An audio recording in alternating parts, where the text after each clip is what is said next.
involving mercury, and they wouldn't support it unless it did. And between the two of those things, the bill basically didn't go anywhere. How did you feel when the news came down, John?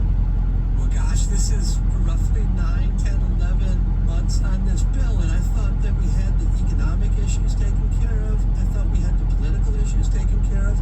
So when that news came down, I mean, I was devastated. Did you try and fight to get it back on the calendar to keep it alive? Oh, absolutely. You don't write something like this and just give up so quickly.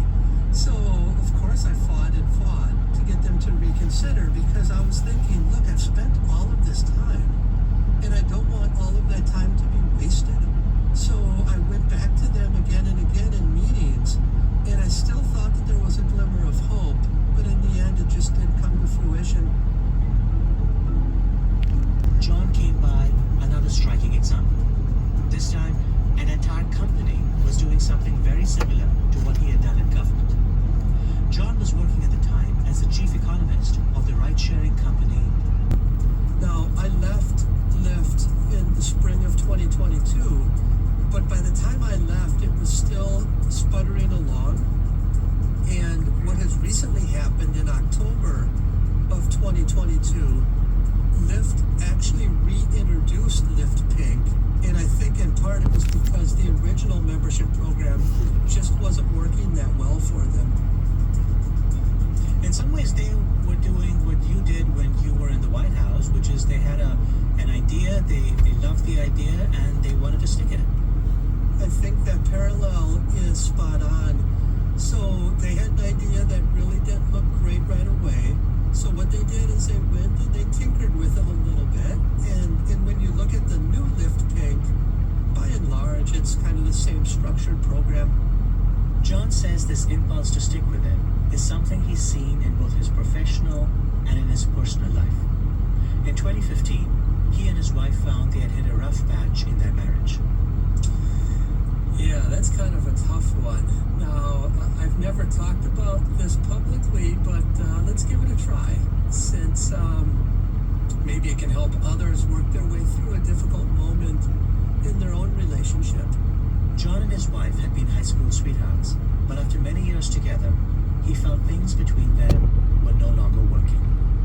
And this really caused me to step back and think about whether I should end the marriage.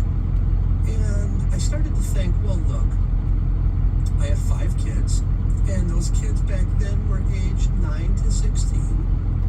I've invested a lot in this relationship and this family, and I don't want to waste that. This is my high school sweetheart, somebody who I started dating when she was 15 and I was 16. So I decided to give it a go, and the next several months were difficult.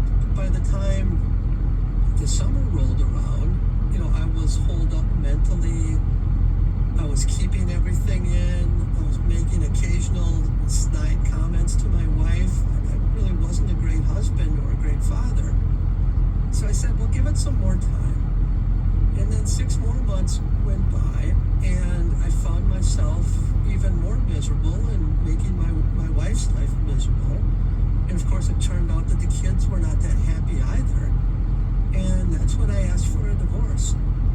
And this, of course, was a very difficult decision because it went against everything that I had been taught. You don't quit things. I was raised Catholic, and my aunt is a nun. And I really felt it was important to keep the family intact, especially for the kids. And I just realized that I was growing tired of making the rest of the family suffer during these dreadful times. And that's when I decided to ask for a divorce at that point. So on the one hand, I hear what you're saying, because you're saying you weren't exactly sure what you wanted to do or how you were going to feel. And so giving it some time to